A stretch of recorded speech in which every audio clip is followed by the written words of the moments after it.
नमस्कार, Marathi kitchen food चॅनलमध्ये तुम्हा सर्वांचं मनापासून स्वागत। तर आज आपण अगदी हॉटेल स्टाईल मैसूर मसाला डोसा कसा बनवायचा याची रेसिपी बघणार आहोत। तर या डोशासोबत स्पेशली खाल्ली जाणारी एक लाल कलरची चटणी आणि बटाट्याची भाजी कशी बनवायची हे सुद्धा आजच्या व्हिडिओमध्ये आपण बघणार आहोत। चला तर मग लगेचच रेसिपीला सुरुवात करूया। तर सगळ्यात पहिले आपल्याला डोशाचं बॅटर जे आहे ते तयार करून घ्यायचं आहे। तर त्यासाठी इथे आपल्याला 3 कप तांदूळ घ्यायचे आहे। तर इथे मी घरचे जे साधे तांदूळ असतात तेच तांदूळ वापरलेले आहे। 3 कप तांदळासाठी इथे आपल्याला 1 कप उडदाची डाळ घ्यायची आहे। मी इथे कपाचं प्रमाण घेतलेलं आहे, तुम्ही घरातील कुठल्याही एका वाटीचं प्रमाण घेतलं तरी सुद्धा चालेल। पाव कप यामध्ये आपल्याला चना डाळ टाकायची आहे। त्यासोबतच अर्धा कप इथे पोहे टाकायचे आहे। हे जाड पोहे आहेत जे आपण कांदे पोह्यासाठी वापरतो ते। त्यानंतर 1 चमचा यामध्ये मेथी दाणे टाकायचे आहे। मेथी दाण्यामुळे पीठ जे आहे ते फर्मेंट होण्यास मदत होते। आता हे 2 ते 3 पाण्याने स्वच्छ धुवून घ्यायचं आहे। खूप जास्त याला चोळून धुवायचं नाहीये कारण आपण यामध्ये पोहे वापरलेले आहे। तर हलक्या हाताने याला व्यवस्थित आपल्याला धुवून घ्यायचं आहे, म्हणजे यातली धूळ वगैरे आहे ती सगळी निघून जाईल। बघा 2-3 पाण्याने मी याला धुवून घेतलेलं आहे। आता यामध्ये भरपूर पाणी टाकून याला 5 ते 6 तासासाठी आपल्याला भिजत ठेवायचं आहे। 5-6 तासामध्ये हे डाळ आणि तांदूळ अगदी व्यवस्थित भिजले जातात। बघा याला 6 तास झालेले आहे। डाळ तांदूळ छान भिजले गेलेले आहे। आता यातलं पाणी काढून घ्यायचं आहे। हे पाणी आपल्याला वाटण्यासाठी वापरायचं नाहीये, वेगळं पाणी वापरायचं आहे। आता डाळ आणि तांदूळ एका मिक्सरच्या भांड्यामध्ये टाकून घ्यायचे आहे आणि थोडंसं पाणी टाकून याला आपल्याला अगदी बारीक वाटून घ्यायचं आहे। तर खूप जास्त जाड हे बॅटर आपल्याला ठेवायचं नाहीये, अगदी बारीक वाटून घ्यायचं आहे। बघा डाळ आणि तांदूळ मी छान वाटून घेतलेले आहे। आता एका भांड्यामध्ये याला काढून घ्यायचे आहे। आता अशाच पद्धतीने जे उरलेले डाळ आणि तांदूळ आहे ते सुद्धा वाटून घ्यायचे आहे। तर बघा सगळे डाळ तांदूळ मी इथे वाटून घेतलेले आहे। आता व्यवस्थित याला चमच्याच्या साहाय्याने फेटून घ्यायचं आहे, व्यवस्थित मिक्स करून घ्यायचं आहे आणि त्यानंतर यावरती झाकण ठेवून आपल्याला 10 ते 12 तासासाठी याला फर्मेंट होण्यासाठी ठेवून द्यायचं आहे।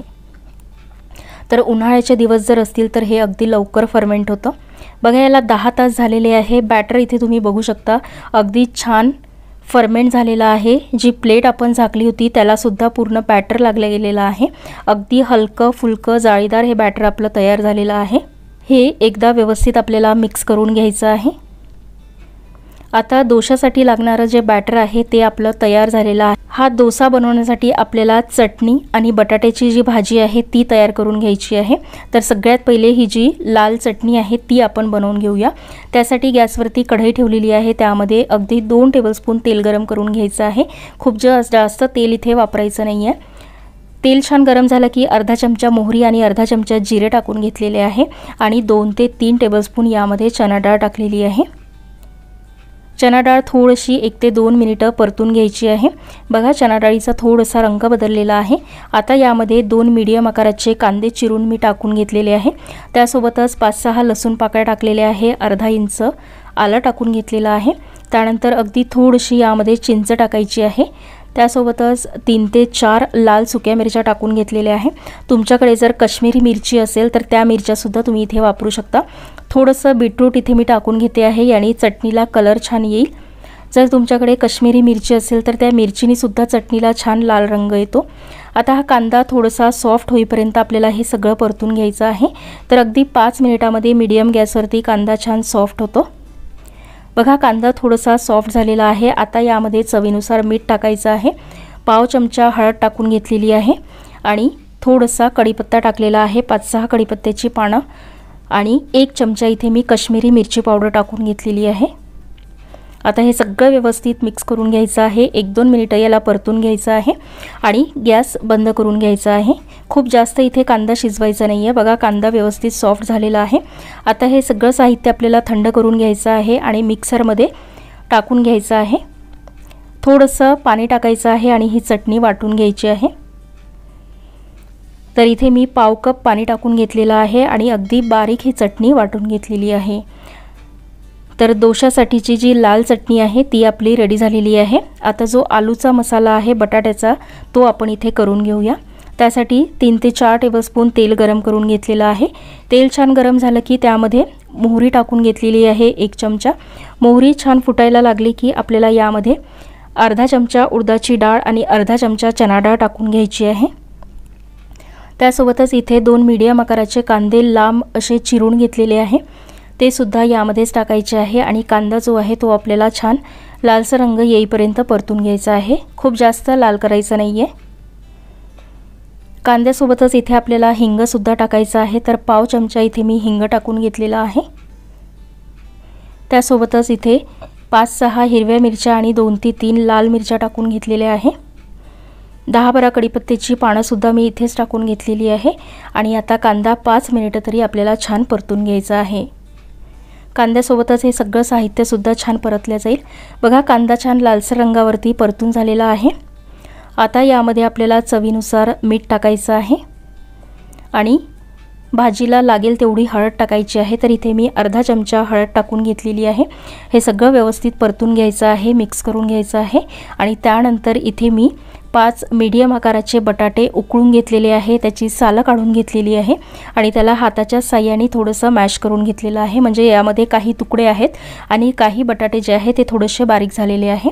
बटाटे यामध्ये टाकल्यानंतर याला व्यवस्थित मिक्स करून घ्यायचं आहे आणि ही बटाट्याची भाजी दोशावरती व्यवस्थित पसरवता यावी त्यासाठी थोडंसं यामध्ये पाणी टाकून घेतलेलं आहे। दोशासोबत ही जी भाजी आहे ही एकदम ड्राय जी आहे ती चांगली वाटत नाही, म्हणून थोडंसं यामध्ये पाणी टाकून घ्यायचं आहे, म्हणजे बटाटे जे आहे ते छान एकजीव होतील। 2-3 मिनिटं याला छान परतून घ्यायचं आहे, एक वाफ काढून घ्यायची आहे।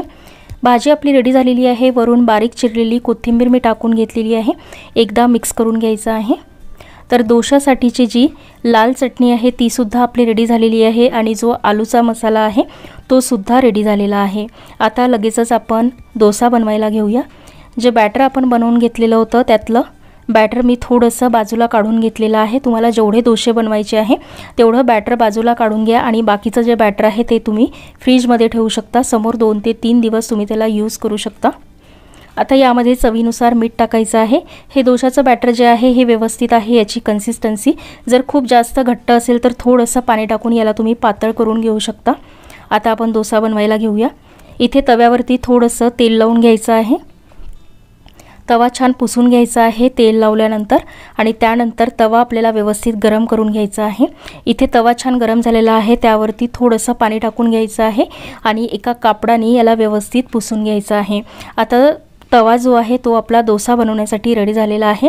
आता डोस्याचं जे बॅटर आहे ते आपल्याला तव्यावरती टाकून घ्यायचं आहे आणि अशा प्रकारे डोसा बनवून घ्यायचा आहे।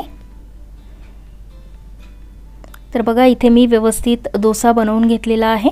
आता यावरती 1 चमचा तेल टाकून घ्यायचं आहे, तुम्ही इथे बटर सुद्धा वापरू शकता। त्यानंतर जी लाल चटणी आपण बनवून घेतली होती ती डोशाला अशा प्रकारे लावून घ्यायची आहे। डोसा बनवताना आपल्याला गॅस मोठाच ठेवायचा आहे। त्यानंतर जी बटाट्याची भाजी आपण बनवली होती ती यावरती थोडीशी टाकून घ्यायची आहे आणि व्यवस्थित आपल्याला पसरवून घ्यायची आहे आणि डोसा जो आहे तो खालच्या बाजूने लालसर रंगावरती आला की आपल्याला डोसा काढून घ्यायचा आहे। तर बघा खालच्या बाजूने डोशाला छान लालसर रंग आलेला आहे। आता डोसा आपण काढून घेऊया। डोसा आपला रेडी झालेला आहे, याचा रंग तुम्ही बघू शकता किती छान आलेला आहे। तर इथे एक डोसा मी बनवून घेतलेला आहे। आता अशाच पद्धतीने बाकीचे डोसे सुद्धा इथे मी बनवून घेणार आहे। बघा दुसरा सुद्धा डोसा इथे रेडी झालेला आहे। तर या डोशासोबत सांबार आणि जी खोबऱ्याची चटणी आहे याची रेसिपी मी ऑलरेडी शेअर केलेली आहे, लिंक डिस्क्रिप्शन बॉक्समध्ये देते, तुम्ही चेक करू शकता। तर एकदम साऊथ इंडियन स्टाईल हॉटेलमध्ये जसा मिळतो अगदी तसाच मैसूर मसाला डोसा आपला तयार झालेला आहे। तर कशी वाटली तुम्हाला ही डोशाची रेसिपी मला कमेंटमध्ये सांगायला विसरू नका। व्हिडिओ आवडला असेल तर चॅनलला लाईक, शेअर आणि सबस्क्राईब नक्की करा। मी भेटते तुम्हाला अशाच एका नवीन व्हिडिओबरोबर, तोपर्यंत धन्यवाद।